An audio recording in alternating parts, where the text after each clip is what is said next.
Olá, vamos a mais uma mensagem de Deus. Hoje, nós, os batistas brasileiros, comemoramos o Dia do Pastor. E eu gostaria, nessa ocasião, trazer uma mensagem do Senhor para a sua vida, para a sua família e também extrair lições preciosas para as nossas vidas, na vida do pastor, na vida da igreja. E eu gostaria de orar com você e logo depois ir à carta de Paulo em 2 Timóteo, capítulo 2, versos 3 e verso 6. Tá bom? 2 Timóteo, capítulo 2, versos 6 e verso 3. Vamos orar? Deus bendito, obrigado pela tua palavra. Eu louvo ao Senhor porque ela fala aos nossos corações e nós precisamos ser por ti edificados. Trabalha nas nossas vidas, fala aos nossos corações.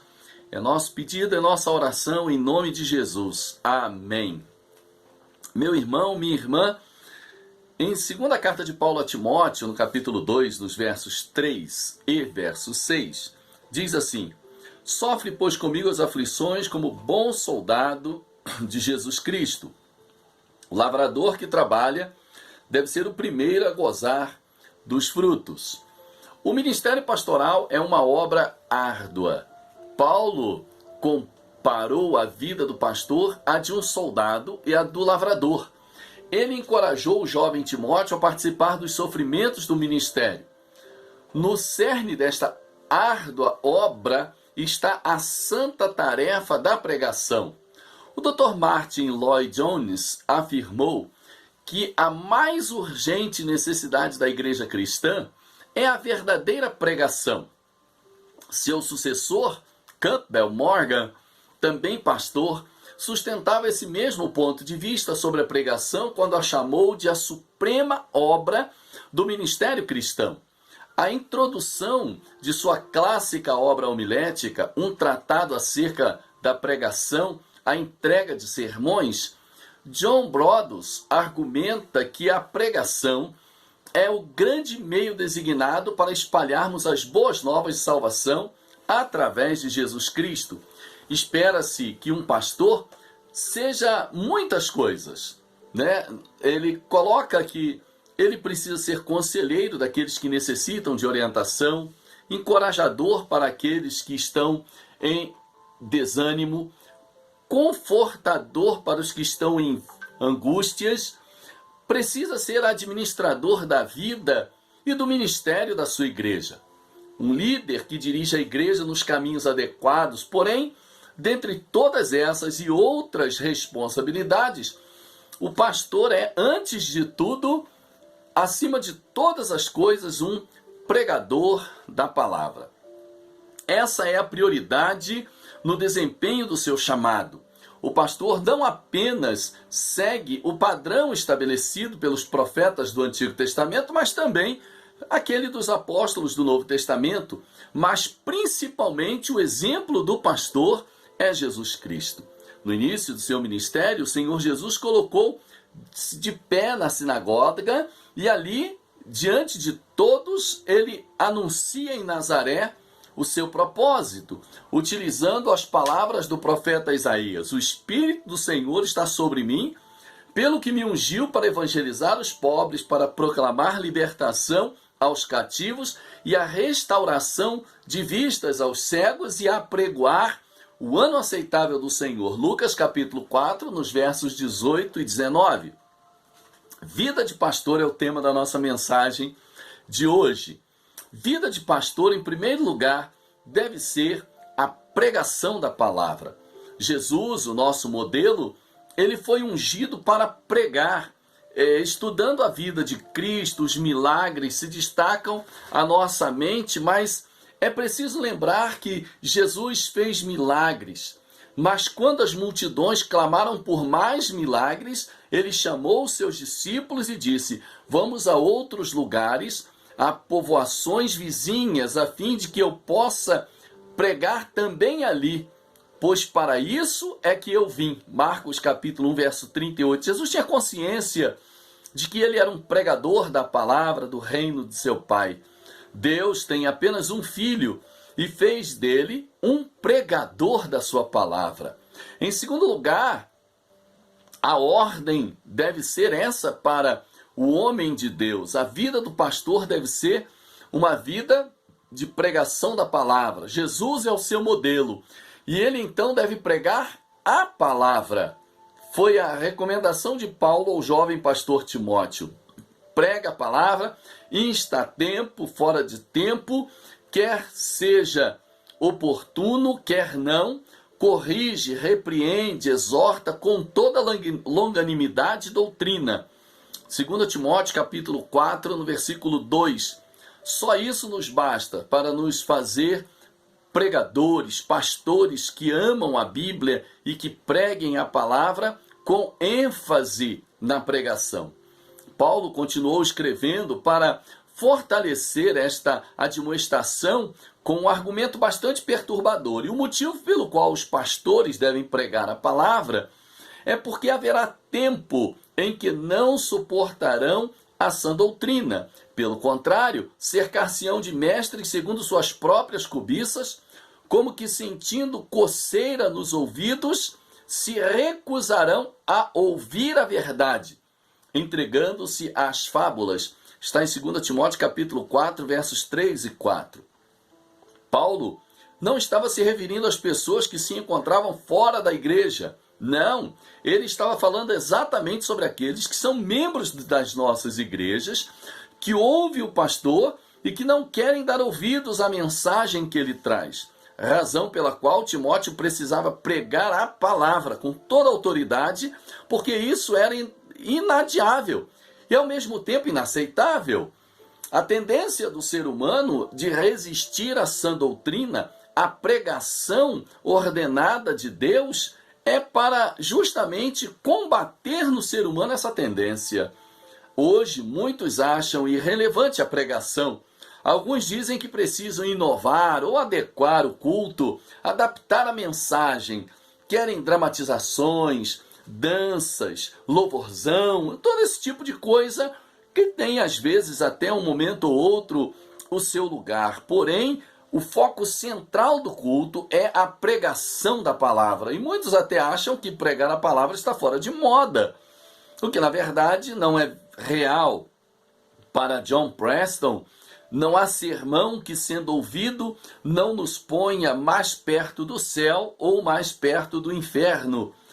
Esperar ter grande número de pessoas sentadas no banco de nossas igrejas para ouvirem um homem de Deus falar por algum tempo, muitas das vezes é tolice. Apesar disso, aprove a Deus salvar os que creem pela loucura da pregação. O apóstolo fala isso na primeira carta aos Coríntios, capítulo 1, versículo 1, e quem diz é Paulo. Paulo sabia bem do que ele estava falando. Um outro fato que chama a nossa atenção é que vida de pastor deve ser imitar a Cristo. Sofre como bom soldado de Cristo. Esse é o conselho de Paulo, é o chamado de Paulo para observação de Timóteo. Um soldado romano, ele era submetido rigorosamente a treinamentos, a disciplina era a base do sucesso do exército romano. Os soldados eram constantemente treinados com armas e especialmente treinados em marchas forçadas, com toda a carga que carregavam como soldados em formação de guerra. O soldado devia obedecer às ordens sem contestação, e se em algum dos momentos contestassem, eles eram punidos e castigados e às vezes até pagavam com a própria vida. O bom soldado de Cristo enfrenta com alegria os sofrimentos do ministério por vários motivos. Eu quero destacar 3 apenas como citação. Primeiro, por causa da palavra a ser pregada. 2 Timóteo, aqui no capítulo 2, no versículo 9, fala sobre isso. Por amor aos que precisam alcançar a salvação, ouvir a voz de Deus, no versículo 10 do capítulo de 2 Timóteo, capítulo 2, e nos versos de 11 a 13. Paulo fala porque se sofremos com ele, reinaremos. O soldado não pode evitar as aflições da guerra e também não luta sozinho. Paulo convidou Timóteo a sofrer com ele as aflições do ministério. Timóteo foi fiel na pregação E também nas lutas enfrentadas pelo apóstolo Paulo, a gente vê isso na primeira carta de Paulo aos Coríntios, capítulo 4, no verso 17, em Atos, capítulo 20, nos versos de 1 a 5, não estamos a sofrer sozinhos nas batalhas do Evangelho. Temos a ajuda de nossos irmãos, de amigos, líderes da igreja, pastores que são nossos colegas, que às vezes nos ajudam com conselhos, em ouvir o nosso desabafo. Por isso, o bom soldado, ele deve estar sempre preparado para a batalha, não esquecendo de que nenhuma dos seus aparatos, das suas armas devem ser esquecidas. O bom soldado de Cristo faz tudo isso por amor, a pregação da palavra, as almas a serem salvas, conquistadas para o reino e também a certeza de que com Cristo estaremos na eternidade. Outro ponto a destacar é que Paulo compara o pastor como lavrador. O sucesso na lavoura ele só é conquistado com muito trabalho. Naquele tempo não havia tratores, máquinas, né?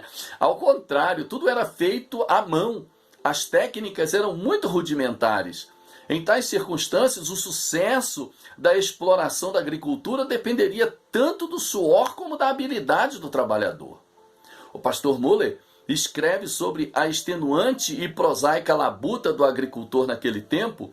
Ao contrário do soldado, a vida do agricultor ela é totalmente desprovida da emoção, distante de toda fascinação decorrente do perigo e do aplauso. Contudo, a primeira parte da colheita pertence ao lavrador que trabalha. É seu direito. O direito romano reservava aos agricultores a primeira colheita era deles. A boa produção deve-se mais ao seu esforço e perseverança do que qualquer outro fator. É por isso mesmo que o preguiçoso jamais será um bom agricultor, como ressalta Provérbios. De que Paulo está falando? Né? De que lavoura Paulo está falando? Primeiro, as evidências bíblicas apontam para duas possibilidades. A primeira seria a santidade como colheita. Paulo apresenta a santidade como fruto ou colheita do Espírito, sendo que o próprio Espírito Santo é o principal agricultor, é ele que produz uma boa colheita na vida do salvo. Ele fala isso em Gálatas capítulo 5. A conquista também, em segundo lugar, dos conversos, também é uma colheita. A seara, na verdade, é grande, disse Jesus, referindo-se a muitos que esperam por ouvir e receber o Evangelho. Ainda diz que poucos são os ceifeiros. Lá em Mateus capítulo 9, versículo 37, João 4, 35, Romanos 1, 13, aponta que nessa seara é Deus quem dá o crescimento. Lá em primeira carta de Paulo aos Coríntios, capítulo 3, versos 6 e 7, ele fala, né, que é Deus quem dá o crescimento. Isso a gente tem certeza, mas não significa que o fato de Deus ser o responsável em dar o crescimento, que nós vamos nos entregar ao ócio. Temos muito o que fazer na obra de Deus, e Deus fazia prosperar os seus esforços, tanto de Paulo quanto de Timóteo e de tantos outros que naquela época labutava frequentemente. Mais uma vez, o lavrador que trabalha deve ser o primeiro a participar dos frutos. E aqui a gente deve parar para pensar, porque isso também está relacionado ao sustento do pastor. Algumas igrejas estão deixando de cuidar de seu pastor, preocupadas com outras contas, com outras coisas, deixando o pastor passar por dificuldades, atrasando seu salário e deixando de cumprir a palavra de Deus, que está dizendo que o lavrador deve ser o primeiro a colher, né? E o pastor deve ser o primeiro a estar sendo zelado e cuidado pela sua igreja. Eu dou graças a Deus porque a Igreja Batista da Esperança em Nova Friburgo tem cuidado com amor, com carinho, com zelo de mim e da minha família. Sou muito grato a Deus, mas temos tido notícias de alguns colegas que estão enfrentando dificuldades e a igreja precisa olhar com amor ao pastor, à sua família, se é que não está olhando. E aí nós observamos que o zelo pelo pastor, o zelo pelo ministério pastoral, não depende do pastor, depende exclusivamente da igreja na sua totalidade. Todos os membros têm essa responsabilidade de olhar com carinho, de amar e cuidar bem do seu pastor. Há uma ilustração muito interessante que eu até destaquei para contar para você a respeito da preocupação com o pastor, né? Alguém trouxe esse comentário entre um pastor e uma médica, em que certo pastor vai a uma consulta onde a médica lhe dirige uma pergunta e através dessa pergunta ela desenvolve, né, todo o seu diálogo. A médica então começa: tudo bem? O que o senhor faz? Aí o pastor responde: eu sou pastor. A médica: além de pastor, o que mais o senhor faz na vida para viver? Doutora: meu ofício é pastoral. Me preparei para cuidar de pessoas. Mas é somente isso, nada mais? Disse ela. Doutora, lhe farei algumas perguntas e eu gostaria que o senhor estivesse atento ao que eu vou lhe fazer e as suas respostas serão importantes para mim. O que fazem os professores, os magistrados, os advogados, os enfermeiros, os médicos, todos em suas funções e além delas? Disse a doutora: não, cada um precisa de preparo e estar concentrado dentro de suas funções para que haja excelência dentro do seu trabalho. E há as possibilidades em que eles desenvolvam outra função além de se prepararem para aquilo que se propõe? Não, não é bom isso. Caso façam, pode afetar os desempenhos de suas funções. É por isso, doutora, que como todos esses a quem a senhora destacou tão bem, os pastores estão inseridos. Muito embora não seja profissão, temos uma responsabilidade muito grande em cuidar da vida espiritual das pessoas e isso nos torna muito mais responsáveis e é muito mais pesado para o pastor. Toma tempo, muitas vezes até o tempo dele mesmo e de estar com a sua família. E nós precisamos ter em Cristo essa consciência de amor ao pastor, à sua família. Precisamos ter em família esse amor cristão e esse ofício que muitas das vezes não é compreendido pela própria igreja, até mesmo aquela às quais pastoreamos. Assim é a vida do pastor. Que Deus abençoe ricamente a vida de cada pastor, de cada família, de cada igreja, que através do carinho divino do pastor dos pastores, que é Jesus Cristo, nós possamos, como servos de Deus, ter essa consciência, termos uma vida de pastor que imita a Cristo, sofrendo como bom soldado, sofrendo como lavrador, mas desfrutando dos cuidados de Deus através da sua igreja. Também não devemos esquecer que o pastor deve primar pela pregação da palavra. Jesus Cristo é o seu modelo. Pregar a palavra em todo o tempo e fazer da palavra de Deus o seu motivo maior de vida e de estudos. Que Deus te abençoe. Ore pelo seu pastor. Ame seu pastor. Abençoe a vida dele sempre. Seja cooperador de Deus através do ministério do pastor na sua igreja. E que Deus te abençoe nesse exercício. Vamos orar? Ó Deus, muito obrigado pela tua palavra. Abençoe as igrejas e os pastores. Usa os teus servos poderosamente para dirigir o teu povo no caminho que deve andar. É nossa oração em nome de Jesus. Amém. Que Deus te abençoe, que você possa estar sempre sendo bênção para Deus através da vida e do ministério do seu pastor e da sua igreja. Amém?